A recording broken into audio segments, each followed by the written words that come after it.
미국 캘리포니아 어느 한 가정집, 중학생으로 보이는 한 아이가 뭐가 그렇게도 슬픈지 세상을 다 잃어버린 표정으로 앉아 있습니다. 한국에서 온 한 선생님이 그 아이를 안아주고는 엄마로 보이는 분에게 뜻밖의 제안을 하게 되는데요. 이것을 계기로 이 아이의 삶은 완전하게 바뀌는 계기를 맞게 되었다고 합니다. 대체 이 아이에게는 어떤 슬픔이 있었고 또 어떤 계기를 맞게 되었던 것일까요? 그럼 오늘 사연 시작합니다. 안녕하세요. 저는 미국 캘리포니아에서 저널리스트로 일하고 있는 셀리나라고 합니다. 저는 중학생 딸 레나를 홀로 키우고 있어요. 혼자 아이를 키운다는 건 쉬운 일이 아닙니다. 경제적인 부분도 있고 주변 사람들의 시선도 있거든요. 수없이 힘들었던 순간에도 제가 힘을 내서 레나를 키울 수 있었던 이유는 레나가 저에게 보여주는 따뜻한 시선과 그 미소 때문이었습니다. 아무리 힘들게 일을 하고 들어와도 아이가 보여주는 미소 한 번이면 모든 힘듦이 사라지니까요. 하지만 야속하게도 레나는 일찍이 미소를 잃어버리고 말았습니다. 초등학생 때 불운의 사고로 한쪽 팔을 잃었기 때문이었어요. 아이를 살리기 위해서는 팔을 절단할 수밖에 없다는 의사의 이야기를 들었을 땐 세상이 무너지는 듯 했습니다. 그럼에도 불구하고 살 수만 있다면 그깟 팔 하나가 대수냐고 생각했는데 레나의 생각은 저와 달랐어요. 팔을 잃은 레나는 이전과는 180도 달라졌습니다. 아직 어리니까 재활치료와 심리치료를 병행하다 보면 심리적으로도 많이 안정될 것이라 하던 의료진들의 예상과 달리 레나는 웃음을 찾지 못했죠. 중학교에 올라가고 나서도 친구 하나 없이 외롭게 지냈습니다. 레나 스스로 벽을 치고 있으니 당연히 가까이 오는 친구는 없었고 레나는 홈스쿨링을 하고 싶다고 하기까지 했습니다. 하지만 그건 현실적으로 어려웠어요. 저는 매일 일을 나가야 했고 무엇보다 학교마저 다니지 않으면 레나가 정말 사회에서 고립될 게 뻔했으니까요. 그렇게 걱정만 늘어나던 어느 날 레나의 학교 선생님으로부터 전화가 왔습니다. 선생님이 하신 말씀은 충격적이었어요. 레나가 학교 수업 시간에 그림을 그렸는데 그 그림에서 삶을 포기하고자 하는 사람의 시그널이 드러났다는 것이었죠. 저는 회사에서 뛰쳐나와 학교로 향했어요. 학교에 간다고 무슨 도움을 얻을 수 있을 거라고 생각하지는 않았습니다. 사실 지금까지 여러 가지 심리 상담이나 학교 내에서 하는 프로그램을 제안받아 해본 적이 있지만 그다지 효과가 없었거든요. 제가 학교에 가는 건 지푸라기라도 잡는 심정에서였어요. 또 이번에는 다를지도 모를까 하는 희망 때문이었습니다. 왜냐하면 레나의 담임인 수정 선생님이 한국에서 이민 온 분임을 알고 있었거든요. 한국인들은 머리가 좋다는 소문대로 수정 선생님은 인류 명문대를 나온 수재였습니다. 그래서 좀 더 커다란 희망을 걸었던 것이었어요. 처음 만난 수정 선생님은 제가 지금까지 봐왔던 사람과는 전혀 달랐습니다. 우선 레나를 진심으로 걱정하는 게 보였어요. 아무리 교사라고 하더라도 내 일이라고 나누는 게 미국의 학교입니다. 학생들이 무례하게 굴거나 큰 잘못을 저질러도 선생님들은 직접적인 훈계를 할 수 없거든요. 아이들에게 에너지를 쏟으면서 바꾸려고 노력하는 게 아니라 학교 징계위원회에 보내거나 부모에게 연락해서 문제를 끝내려고 하니 학생들에 대한 열정과 애정이 없다고 느껴지기도 했습니다. 하지만 수정 선생님은 달랐어요. 한 달 동안 레나가 했던 말과 행동을 정리해 둔 걸로도 모자라서 그걸 의사에게 보여주라고 하더군요. 반드시 도움이 될 거라면서요. 하지만 저는 이게 의미 없는 행동이라고 생각했습니다. 한두 번 해본 게 아니니까요. 그러자 수정 선생님은 곰곰이 생각하더니 레나를 한국에 보내는 게 어떻겠냐는 제안을 했습니다. 무슨 뚱딴지 같은 소리를 하는 건가 싶었어요. 미국은 무슨 캘리포니아도 떠나본 적 없는 애를 어떻게 한국으로 보내라는 거죠? 한국이 문화예술 분야에서도 인정을 받고 있고 뛰어난 학자들도 많이 배출한 곳이라는 건 알지만 그게 저희 레나와 무슨 상관인지 모르겠더라고요. 또 굳이 레나를 한국에 보내서 얻을 수 있는 이익이 뭔지도 모르겠었고요. 제가 고민하는 모습을 보이자 수정 선생님은 확신에 찬 말투로 저를 설득했어요. 제대로 보고 들으려 하지 않는 레나에게는 신선한 충격이 필요하다면서요. 그래도 걱정이 되는 건 여전했습니다. 선생님은 한국에서 살고 있는 자신의 친척 동생의 SNS 계정을 보여주었어요. 그 안에 담긴 사진은 제 눈을 의심하게 했습니다. 어린 학생들이 밤늦게 번화가에서 사진을 찍고 있더라고요. 그것도 교복을 입은 채 말이죠. 아무리 번화가라 해도 밤늦은 시간에 교복 입은 학생들이 밖을 돌아다니는 건 말도 안 되는 일입니다. 제가 놀라자 선생님은 한국은 학생들이 안전하게 여행을 하기에 가장 좋은 나라라고 자부했어요. 또 선생님의 친척 동생은 친구들과의 일상도 사진으로 남겨두었는데 친구들 무리 중에서 혼혈아이가 보이더라고요. 제가 알기로 한국은 매우 폐쇄적인 나라라 외국에서 온 사람들을 배척하는 경향이 있다고 했어요. 그런데 사진 속의 아이들 사이에서는 그런 기류가 전혀 보이지 않았습니다. 레나를 데리고 가면 차별적인 시선을 받아서 레나에게 또 하나의 상처를 주는 게 아닐까 걱정했는데 선생님은 한국도 글로벌화된 지 오래라 외국에서 온 사람들도 활발히 한국에서 활동하고 있다고 했습니다. 인종차별은 미국이 심하면 훨씬 심하니 걱정하지 말라고 말씀하셨죠. 이렇게까지 확신에 차서 이야기하시는데 어떻게 더 의심을 할 수 있겠어요. 이대로라면 허망하게 레나를 잃을 수도 있겠다고 생각한 저는 레나를 데리고 한국으로의 여행을 계획하게 되었습니다. 선생님 말만 믿고 한국에 온 저는 인천공항의 신식 문물과 깨끗한 환경에 감탄을 금치 못했어요. 가끔 미국 연예인들이 한국에 갔다는 소식이 전해질 때 인천공항의 모습을 본 적이 있었지만 구석구석 찾아볼 생각은 못했거든요. 하지만 제 딸은 아무 감흥이 없어 보였습니다. 차라리 이 여행이 기대되지 않는다. 왜 이런데 날 데리고 와서 힘들게 하냐라고 말해준다면 좋을 텐데 그냥 될 대로 되라는 식으로 따라오는 레나를 보니 마음이 아프더라고요. 그래도 저는 이 여행이 레나의 인생의 중요한 변환점이 되기를 바랐고 저는 레나에게 최고의 여행을 선사해 주겠다고 또 한 번 다짐했습니다. 그런데 얼마 지나지 않아 제 다짐이 무색해지는 일이 벌어지고 말았어요. 서울로 가는 고속열차를 타고 내려서 숙소로 가는 지하철로 갈아탔는데 하필 퇴근 시간이랑 겹쳐서 너무 복잡하더라고요. 짐은 많지, 사람은 밀려 들어오지, 오랜 비행 때문에 체력적으로도 지쳤지, 레나도 말은 안 했지만 많이 힘들었을 겁니다. 게다가 레나는 팔 한쪽도 없잖아요. 한 손으로는 캐리어를 끌어야 했기에 지탱할 곳 하나 없었으니 힘들었을 게 뻔했습니다. 여행 첫날부터 낭패를 봤다고 생각하며 동선을 이렇게 짠 과거의 저를 원망하고 있는데 마침 딱 빈자리가 났습니다. 저는 레나를 밀어서 그 자리에 앉혔어요. 그런데 뭔가 분위기가 이상하더라고요. 사람들이 저를 쳐다보는 듯한 느낌이 들었습니다. 그렇게 주변을 살피던 중 레나가 앉은 의자 위에 붙은 노약자석 표시를 보았어요. 저는 깜짝 놀라서 레나를 다시 일으켰습니다. 영문도 모르고 일어난 레나는 지친 기색이 역력해 보였죠. 그런데 그때 한 할머니 한 분이 제 팔을 툭툭 건들더니 레나를 다시 앉히라는 듯 의자를 가리키시더라고요. 제가 레나를 앉히니 할머니는 제가 메고 있던 가방을 달라는 듯한 제스처를 취하셨어요. 뼛속까지 미국인이라 할머니가 설마 내 가방을 훔쳐가려고 그러나? 라는 의심도 했지만 사람들이 꽉꽉 차 있는 지하철에서 저 무거운 가방을 어떻게 연로한 할머니가 가져가시겠어요. 제가 가방을 벗자 할머니는 그 가방을 자기 무릎에 올려놓으셨습니다. 그러면서 주머니에서 작은 초콜릿을 꺼내 레나에게 주시더라고요. 레나가 한 손밖에 없다는 것을 안 할머니는 깜짝 놀라셨어요.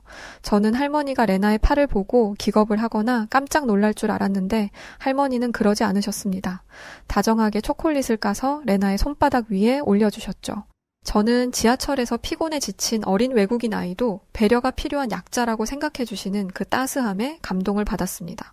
서 있는 제가 덜 힘들도록 가방을 들어준 것도 마찬가지고요. 그렇게 사람들이 점점 지하철에서 내리고 비어있는 좌석이 또 나타났습니다. 저는 후다닥 그 자리로 가려고 했는데 좌석의 색깔이 다르더라고요. 다른 곳은 파란색인데 그곳은 분홍색이었습니다. 뭔가 스페셜한 게 있는가 하고 생각하면서 보았더니 임산부 배려석이라고 되어 있더라고요. 저는 깜짝 놀랐습니다. 임산부만을 위한 좌석이 있다는 건 처음 봤어요. 아이를 낳아본 적 있는 여자로서 임신한 여자가 대중교통을 타는 게 얼마나 힘든지 알고 있습니다. 무엇보다 임신 초기에는 임신한 게 티도 안 나서 배려받기가 힘든데 이렇게 표시를 해놓으면 초기 임산부도 배려를 받을 수 있겠더라고요. 뿐만 아니라 지하철은 미국처럼 시끄럽지도 않았습니다. 미국에서는 100이면 100, 버스나 지하철에서 큰 소리로 영상을 시청하는 사람들이 있는데 그런 사람이 이상한 영상물을 보고 있어도 함부로 항의도 못해요. 개인의 자유를 침해하는 일이라면서요. 또 지하철 역사에서 잠을 자거나 술에 절어 비틀거리는 사람도 없었습니다. 이동하느라 지친 것은 사실이었지만 지하철을 타고 오면서 수정 선생님의 말이 사실이라는 것을 알게 된 건 다행이었습니다. 그런데 대체 왜 저희 모녀의 여행에는 사건 사고가 끊기지 않는 걸까요? 숙소에 도착하자마자 잠에 든 레나는 갑자기 끙끙 앓기 시작했습니다. 하필 가지고 온 약 중엔 해열제가 없었어요. 나가서 약을 살까 생각했는데 이 시간에 약국 문을 열 리가 없었습니다. 저는 호텔 로비로 전화를 걸 생각도 못하고 곧장 로비로 직행했습니다. 하필 직원이 자리를 비웠더라고요. 방에서 끙끙 앓고 있는 레나를 생각하며 발만 동동 구르고 있는데 숙소로 들어오던 한 한국인 남자가 저에게 무슨 일이냐고 물었어요. 도움이 필요하면 직원을 불러주겠다면서요. 저는 지금 아이가 많이 아픈데 도움을 줄 사람이 필요하다고 했죠. 제 이야기를 들은 그 사람은 레나의 나이와 증상을 묻고는 저를 데리고 자신의 방으로 올라갔습니다. 그러면서 하는 말이 자기도 서울로 가족 여행을 왔는데 어린아이가 있어서 약을 챙겨왔다고 하더라고요. 건네받은 약을 가지고 방으로 돌아갈 때까지만 해도 걱정되는 마음이 있었어요. 한국 약은 처음 먹여보는 거였거든요. 혹시 이 약 때문에 안 좋은 문제가 생기면 어떻게 하나 걱정도 됐죠. 하지만 아주 다행히도 레나는 약을 먹은 지 1시간 만에 열이 내렸고 푹 잘 수 있었습니다. 그렇게 다음 날이 되었고 저는 약을 주었던 투숙객과 인사를 하게 되었어요. 그 사람은 저를 잊지 않고 전날 밤 아이의 상태를 물었습니다. 저는 거듭 감사 인사를 하면서 고마움을 전했는데 그 사람은 가방에서 상비약통을 꺼내 주었습니다. 외국에서 여행할 때 아이가 아프면 그것만큼 힘든 일이 없다며 아주 효과 좋은 것들로만 꾸렸으니 필요할 때 사용하라고 하면서요.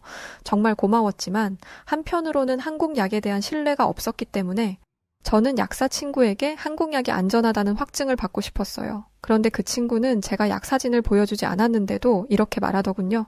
한국 약이면 믿고 먹어도 돼. 미국처럼 내성이 생길 걱정도 없고 안전하니까 말이야.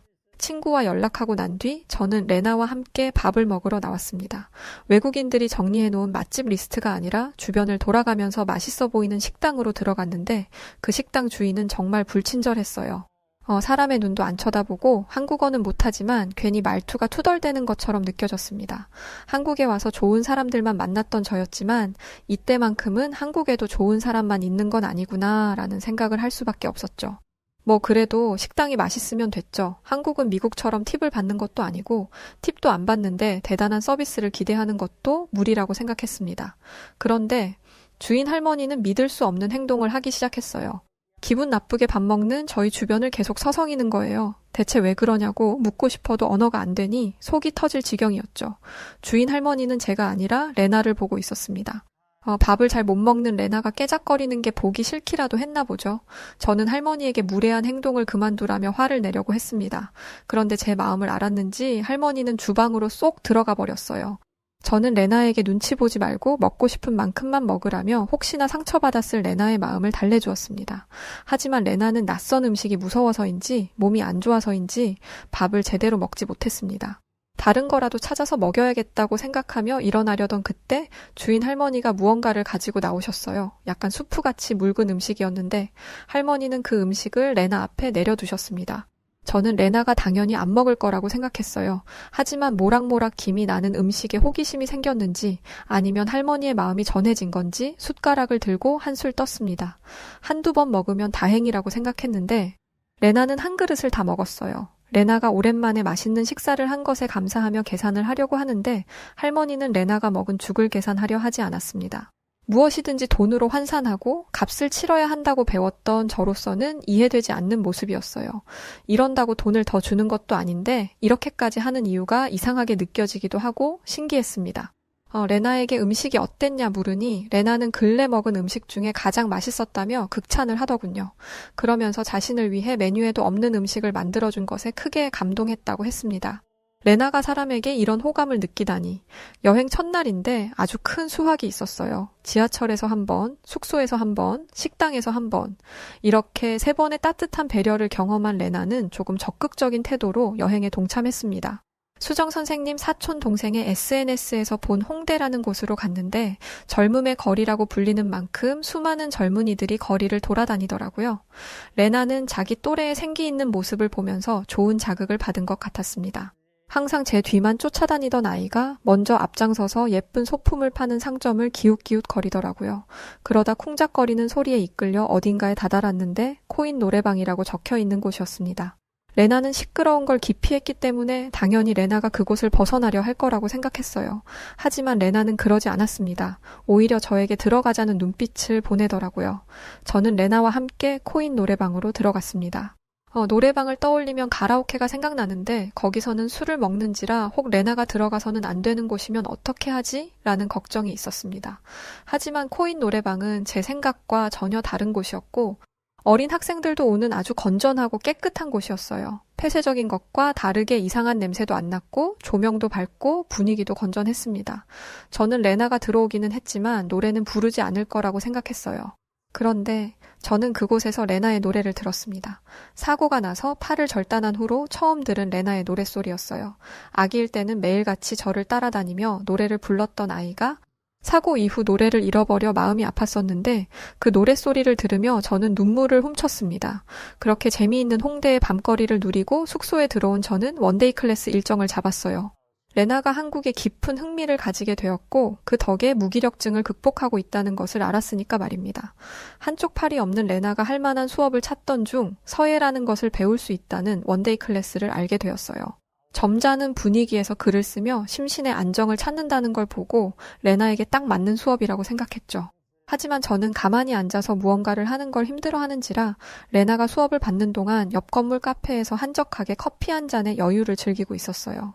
그런데 수업이 끝날 시간이 되었는데도 레나가 오지 않는 거예요. 이것저것 정리하다 보면 늦을 수도 있겠지 라며 기다리는데 30분이 지나도 레나가 오지 않았습니다. 불안한 마음이 들어 서둘러 원데이 클래스장으로 가니 강사로부터 레나가 이미 나갔다는 이야기를 들었습니다. 그 말을 들은 저는 사색이 될 수밖에 없었습니다. 그도 그럴 것이 레나는 심각한 길치입니다. 저는 바로 뛰쳐나가서 레나를 찾았어요. 하지만 레나의 뒷공무니도 찾을 수가 없었어요. 레나는 중학생이었지만 정신적으로 안정적이지 못한 상태였고 해외여행은 처음이었어요. 여행 계획은 제가 다 짰기 때문에 레나는 한국에 대해서 아는 게 많지 않습니다. 저는 홀로 두려움에 떨고 있을 레나가 상상되어 눈물을 흘릴 수밖에 없었죠. 레나가 갈 만한 곳들을 들쑤시며 다니느라 온몸은 땀범벅이었고 우는 바람에 화장은 다 지워져 있었어요. 멀쩡한 몰골은 아니었죠. 이상한 외국인 여자가 동네방네 들쑤시고 다니는데 그게 얼마나 이상해 보였겠어요. 한 남자가 저에게 무슨 일이냐고 질문을 해왔습니다. 교복을 입은 것을 보니 고등학생이었는데 영어가 굉장히 유창한 학생이었어요. 그래서인지 횡설수설하는 제 말을 잘 이해해서 경찰에 연락을 해주었습니다. 경찰에 연락할 생각도 못하고 있었는데 그 학생이 아니었더라면 저는 하루 종일 거리를 헤맸을 거예요. 저는 그 학생의 안내를 받아 경찰서로 향했습니다. 그리고 그곳에서 레나를 찾을 수 있었죠. 레나도 많이 놀랬는지 저를 보자마자 울음을 터뜨렸습니다. 원데이 클래스를 마치고 난 뒤 카페에 있다는 저를 찾으러 나왔는데 아무리 가도 카페가 나오지 않았고 정신을 차려보니 길을 잃은 후였다고 합니다. 저는 레나를 안심시키며 레나를 데리고 경찰서에 와줬다는 한 아주머니를 만나게 되었습니다. 레나는 저 사람이 아니었다면 더 이상한 길로 흘러갔을 거라며 너무 감사한 분이라고 하더라고요. 저도 레나와 마찬가지로 거듭 감사 인사를 했습니다. 또 저 대신 경찰서에 전화를 해준 학생에게도 인사했습니다. 당연한 일을 했을 뿐이라던 아주머니와 학생은 사례도 거절하시고 조용히 경찰서를 떠나셨습니다. 아주 조금도 생색내지 않으셨죠. 그날 저는 숙소에서 레나와 그동안 느꼈던 것들에 대해 나누었습니다. 레나는 자신을 도와준 사람들을 한 명 한 명 기억하고 있었어요. 또 자신이 한국에서 보았던 것들을 이야기하면서 팔이 없다는 걸 인지하지 못할 정도로 신났던 건 처음이다 라는 말을 하기까지 했습니다. 이 얘기를 듣는데 왈칵 눈물이 쏟아져 나오더라고요. 이것 때문에 레나를 데리고 한국에 온 거였는데 한국에 오길 정말 다행이라는 생각을 하게 되었습니다. 여기서 그치지 않고 레나는 이렇게 말했어요. 엄마, 나는 미국이 세상에서 가장 큰 나라라고 하길래 내가 보는 것들이 이 세계의 전부인 줄 알았어. 그런데 내가 미국에서 겪은 것들은 전부 끔찍하고 무서운 것들 뿐이라 미국이 아닌 다른 나라들도 끔찍할 거라고 생각했어. 그런데 한국에 오니까 알 것 같아. 세상에는 아름다운 것들도 많고 즐거운 것도 많은 것 같아. 이젠 더 이상 사는 게 무의미하게 보이지 않아. 나에게도 하고 싶은 일이 생길 수 있다는 걸 처음 알았어. 이렇게 한국에 데리고 와줘서 고마워, 엄마. 정말 내 인생 최고의 경험이야. 레나가 이렇게 말해주는데 어떻게 감동하지 않을 수 있겠어요. 저는 한국에 더 머물면서 다양한 경험을 하고 싶다는 레나의 말을 지지하기로 결심했습니다. 팔 절단 후 한 번도 뭔가를 요구한 적 없던 아이였거든요. 저는 바로 미국에 가서 살던 곳을 정리하고 한국으로 돌아왔습니다. 저널리스트라서 상대적으로 이동이 자유롭거든요. 저는 레나가 다닐 학교를 찾아보았고 수정 선생님의 추천으로 한 국제학교에 방문하게 되었습니다. 학교 교문 안으로 들어가기 전까지만 해도 조금이라도 별로인 부분이 있으면 바로 레나와 함께 학교를 나올 거라고 다짐했어요. 그런데 교실을 보니 그런 생각은 싹 잊어버리게 되더군요. 학교의 모든 시설은 최신식이었습니다. 각 반마다 있는 시스템 에어컨, 게다가 공기청정기까지 있었어요. 칠판도 일반적인 분필 칠판이 아니라 스크린이더라고요. 운동장에도 잔디가 깔려 있었죠. 무엇보다 학생들의 태도가 너무 보기 좋았습니다. 선생님들께 예의 바랐고 그 누구도 홀로 있는 아이가 없었어요. 점심 식사를 하고 가라는 선생님의 제안에 점심을 먹고 학교를 돌아보는데 학생들이 운동장에서 3-3-5 팀을 이뤄 무언가를 하고 있더라고요. 스포츠 게임이라도 하려는 건가 싶었는데 그 학생들은 돌연 대형을 잡더니 음악을 틀고 음악에 맞춰 춤을 추기 시작했습니다. 저희는 이게 한국에서 유행하는 놀이 같은 건 줄 알았어요. 레나는 한국 아이들은 저렇게 나서는 걸 좋아하냐면서 자기는 부담스러워서 저런 아이들과는 못 어울리겠다고 하더라고요.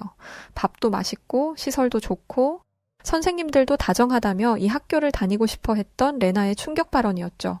저는 레나를 달래기 위해 선생님에게 여쭤봤습니다. 저게 한국에서 유행하는 놀이 같은 거냐고요? 저 놀이에 동참하지 않으면 큰일이라도 나는 거냐고 물어봤습니다. 실제로 모든 반 아이들이 그런 식으로 함께 춤을 추고 있었거든요. 그런데 제 질문을 들은 선생님이 저건 체육대회를 준비하는 거라고 말하면서 웃으시더라고요.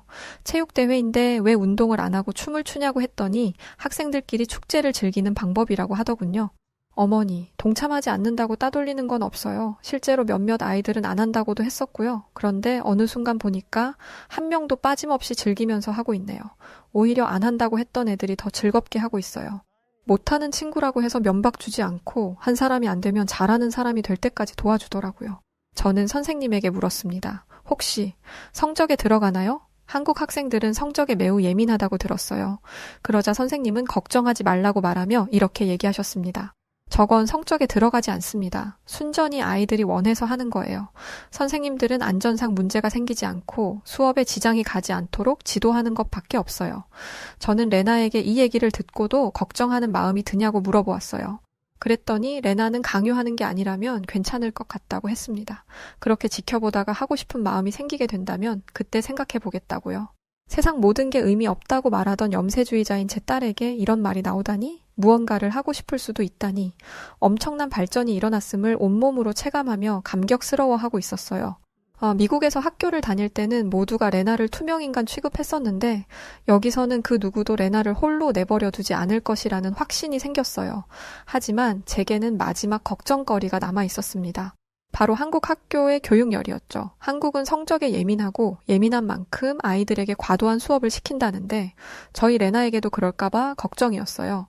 저는 레나가 심리적으로 건강해지는 것보다 성적을 잘 받는 걸 우선순위로 할까봐 우려됐거든요. 또 한국 학생들은 수준이 높아 초등학생이 고등학교 수학을 배운다는 이야기도 들었습니다. 만약 수업 커리큘럼이 이와 같다면 아무리 학교가 좋아도 레나를 보낼 수 없었어요. 그런데 제가 확인한 커리큘럼은 완벽 그 자체였습니다. 더 이상 고치려 해도 고칠 게 없는 그런 완벽함이었죠. 그런데 학교는 이것 외에도 많은 노력을 기울이고 있었습니다.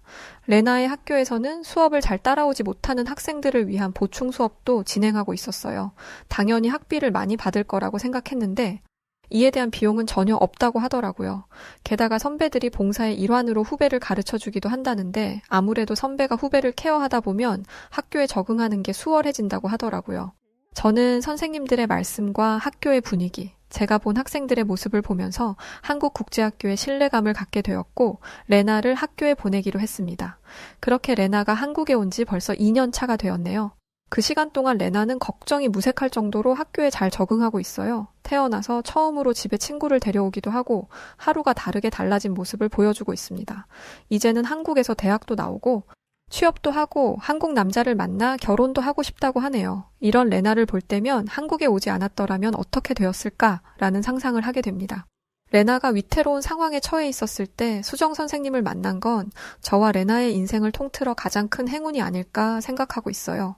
그때 만약 한국인 수정 선생님의 제안이 없었다면 저와 레나 평생에 한국이라는 나라에 갈 생각조차 못했을 테고 우리 레나는 미국에서 학교도 제대로 다니지 못해서 늘 외롭게 지냈을 겁니다. 하지만 지금 레나는 한국에서 누구보다 활발한 아이로 다시 태어났고 한국에서 만난 친구들은 레나가 팔이 한쪽이 없음에도 그 누구도 그것을 혐오하거나 놀려대지도 않았어요. 오히려 레나의 팔이 되어서 짐도 들어주고 어려운 일들이 있으면 늘 앞장서서 레나를 도와주었던 친구들이었습니다. 한국의 아이들은 미국의 어른들보다도 더 성숙한 도덕을 가진 아이들이었죠.